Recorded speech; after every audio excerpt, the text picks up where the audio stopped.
sekarang saatnya kita latihan. Spiritual step.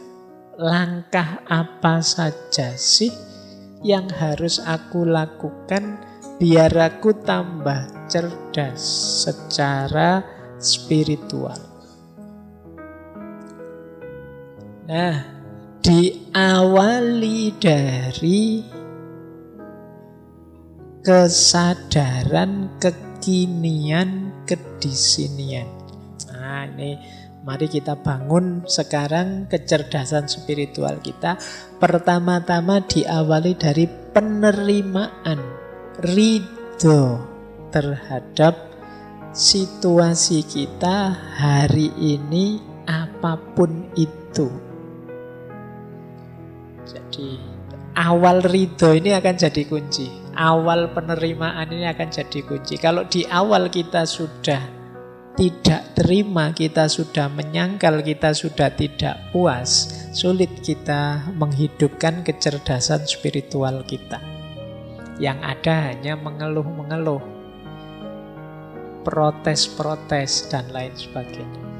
Maka yang pertama penting kesadaran kekinian kedisinian. Jadi cuma untuk menerima itu kan kita harus tahu yang kita terima itu apa. Nanti jangan-jangan ada yang bilang, kok enggak ada yang ngirim Pak, saya nerima apa juga.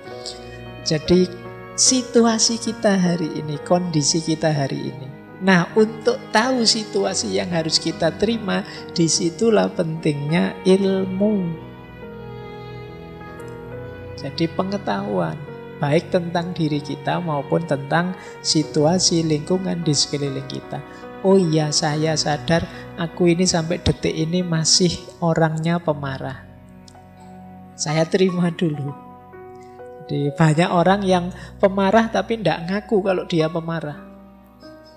Maka kesadaran untuk kekinian kedisinian itu penerimaan diri yang itu diawali dari ilmu, pengetahuan kita tentang diri kita sendiri.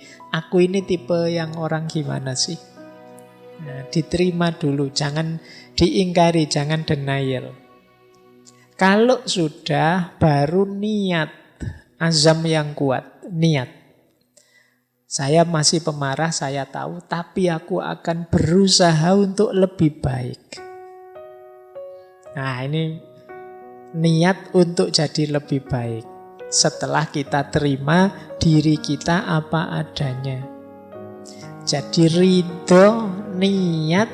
Kemudian yang ketiga, refleksi tentang hakikat diri kita yang sejati.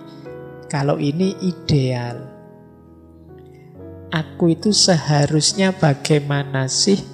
Nah, ini idealnya yang nomor 3. Jadi ini mungkin aspek tafakkurnya. Yuk kita pikir, aku itu harusnya gimana? Mengapa sih Allah itu menjadikanku seorang muslim yang hidup di Indonesia, di desa ini, punya saudara seperti ini, teman-temanku kok tipenya gitu semua, dan lain sebagainya. Jadi kita memahami, kalau begitu aku harus apa? Aku harus bagaimana? Diriku harus dibentuk seperti apa? Nah, ini refleksi tentang hakikat diri kita.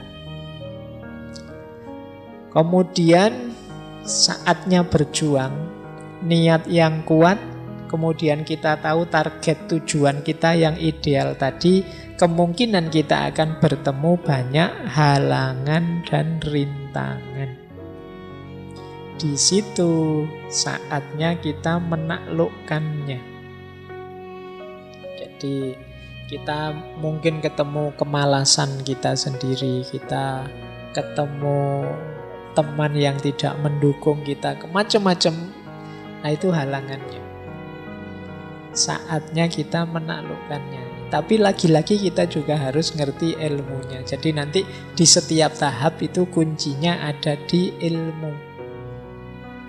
Kita harus tahu halangannya apa. Oh, ternyata halangannya itu nafsuku sendiri. Oh, ternyata halangannya itu lingkungan sekelilingku. Oh, ternyata halangannya itu. Nah, ini yang harus dibersihkan. Kalau dalam tasawuf ini fase ketika kita bersih-bersih diri, namanya takholli.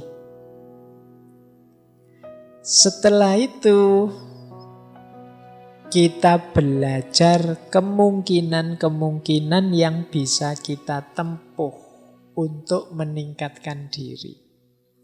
Saya itu bisa lebih baik kalau pakai jalan ini. Pakai jalan ini juga bisa, pakai jalan itu juga bisa, Pak. Ada banyak kemungkinan.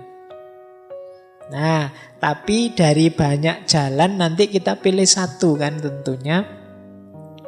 Ya ada banyak jalan kan tidak mungkin kita pilih semua.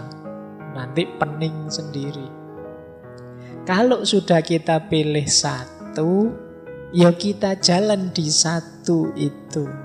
Meskipun kita sadar orang lain mungkin ngambil jalan yang berbeda, monggo saja. Dan kita komitmen di jalan yang satu itu.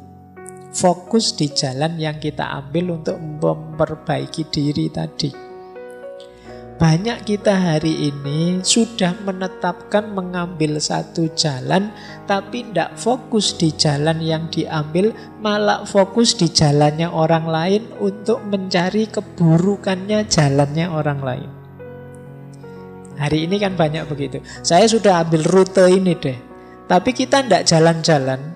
Yang kita lakukan hanya ngeritiki orang lain yang ngambil jalan yang berbeda. Wah, jalanmu salah, jalanmu sesat ke sana, yang benar ke sini, yang paling bagus ini. Jadi kita ribut menyalahkan jalannya orang lain, tapi kita sendiri tidak jalan-jalan di rute yang sudah kita ambil. Nah, ini juga blunder.